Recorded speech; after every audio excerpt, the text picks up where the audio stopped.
हमारे घर में जो मेरे पिताजी थे वो शराब का वो सेवन करते थे। मैं भी 2014 में ऐसे ही शराब का नशा करने लगा। वो नशा बढ़ता-बढ़ता इतना बढ़ गया कि मैं अपने दोस्तों के साथ पूरी-पूरी रात बाहर रहता था, उनके साथ ऐसे ड्रिंक करता रहता था। 2021 में मेरी मैरिज हुई, तो हमारे घर में ना बेबी की ब्लेसिंग नहीं थी। तो जब हमने अल्ट्रासाउंड करवाई तो यूट्रस में जो मांस वाली थी वो रसौलियाँ पाई गई। तो जब हम गए चेक करवाने के तो डॉक्टर ने बोला कि ये इसका मतलब मेडिसिन से कोई इलाज नहीं होगा, तो आप ये मतलब इसका ना आपको ऑपरेट ही करवाना पड़ेगा। जय एमसी की सभी को, मेरा नाम रोहित है, मैं ज़िला गुरदासपुर का गाँव आहलूवाल का रहने वाला हूँ।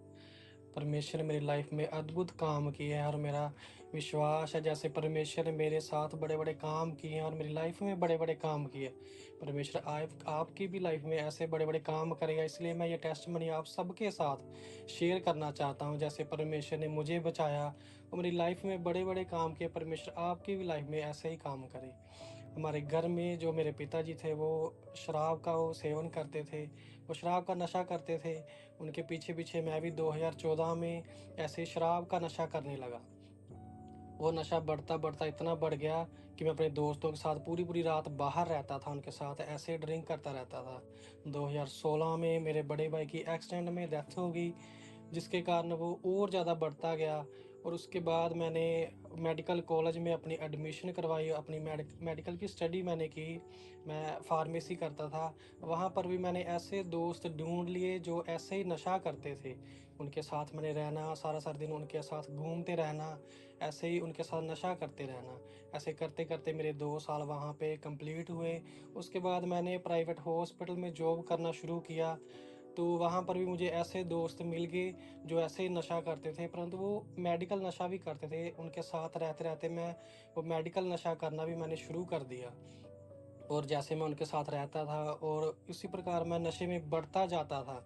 2021 में मेरी मैरिज हुई, तो हमारे घर में ना बेबी की ब्लेसिंग नहीं थी और उसके बाद मेरी वाइफ़ ने एक बार कंसीव किया, तो 3 महीने के बाद ही वो मिसकैरेज हो गया और उसके बाद फिर मेरी वाइफ़ ने कंसीव किया, तो 9 मंथ पूरे कंप्लीट हो गए।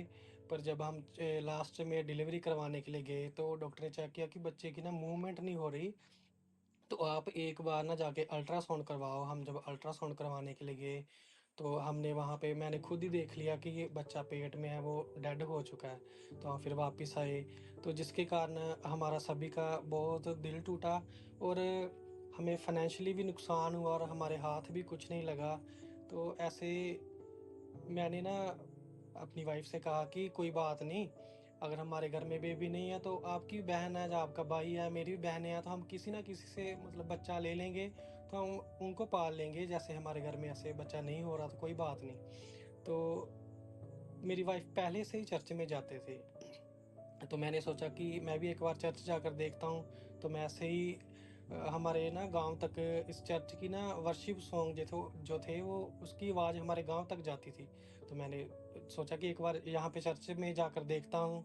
तो मैं जब चर्च में आया, तो अपोस्टल जी के द्वारा जब वचन सुना, तो मुझे बहुत ही अच्छा लगा और मेरे दिल को भी बहुत सुकून मिला। जो सुकून हम ढूँढते थे, वो मुझे जहाँ पे मिला और जैसे-जैसे मैं वचन में बढ़ता गया, लगातार मैं हर संडे अटेंड करता गया, तो ऐसे-ऐसे ही परमेश्वर के दास के द्वारा जब ले हैंड किया गया, तो उनके ले हैंड करने के द्वारा जो जो नशे की लत थी, नशे करता था, उससे मेरा छुटकारा हुआ। तो मैंने अपने घरवालों से बोला कि आप भी एक बार जाकर देखो, तो उन्होंने भी मेरे मम्मी और डैडी ने भी आना शुरू कर दिया। तो जो मेरे पापा थे, उनके ऊपर भी अपोस्टल जी के द्वारा ले हैंड हुआ, तो उन्होंने भी जो नशा करना था, वो छोड़ दिया, उन्होंने शराब भी छोड़ दी। तो ऐसे हम बढ़ते गए, तो मैंने चर्च में सेवा मतलब ले ली, तो हर संडे में आता था, सेवा करता था। तो चर्च में ना एक बार बेबी ब्लेसिंग मीटिंग थी, तो मैंने और मेरी वाइफ़ ने उस मीटिंग को अटेंड किया। तो अपोस्टल जी के द्वारा हमें प्रोफेसी मिली कि आपके घर में एक बेटे का जन्म होगा। तो हमने उस प्रोफेसी को पकड़ा और पूरे विश्वास के साथ हम चलते रहे और प्रार्थना करते रहे कि परमेश्वर हमें ज़रूर एक बेटे के साथ ब्लेस करेगा। और 3-4 महीने के बाद मेरी वाइफ़ के पेट में दर्द हुआ, तो जब मैं चेक करवाने के लिए गया, तो उन्होंने कहा कि आप एक बार अल्ट्रासाउंड करवा लो तो देख लेंगे क्या बात है। तो जब हमने अल्ट्रासाउंड करवाई तो यूट्रस में जो मांस वाली थी वो रसौलियाँ पाई गई। तो जब हम गए चेक करवाने के तो डॉक्टर ने बोला कि ये इसका मतलब मेडिसिन से कोई इलाज नहीं होगा, तो आप ये मतलब इसका ना आपको ऑपरेट ही करवाना पड़ेगा।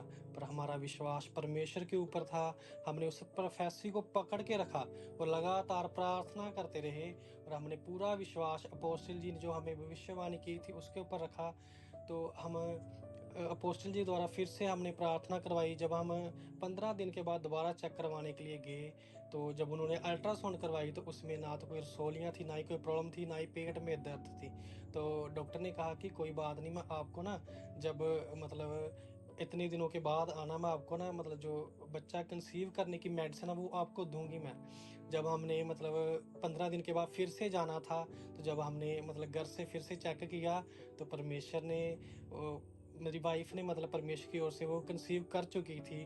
और डॉक्टर बहुत ही खुश हुई कि ये कैसे हो सकता है कि आपके ना यूट्रस में रसौलियाँ भी नहीं हैं और आपका बेबी भी कंसीव हो गया। तो हमें बहुत खुशी हुई। तो हम लगातार ऐसे ही बढ़ते गए। तो जब 5 महीने तक पूरा सफ़र बिल्कुल ठीक रहा। 5 महीने में थोड़ा-थोड़ा पेट में दर्द होना शुरू हुआ। हमने मतलब फिर से डॉक्टर के पास गए, तो उन्होंने कहा कि एक बार फिर से आप अल्ट्रासाउंड करवा के आओ।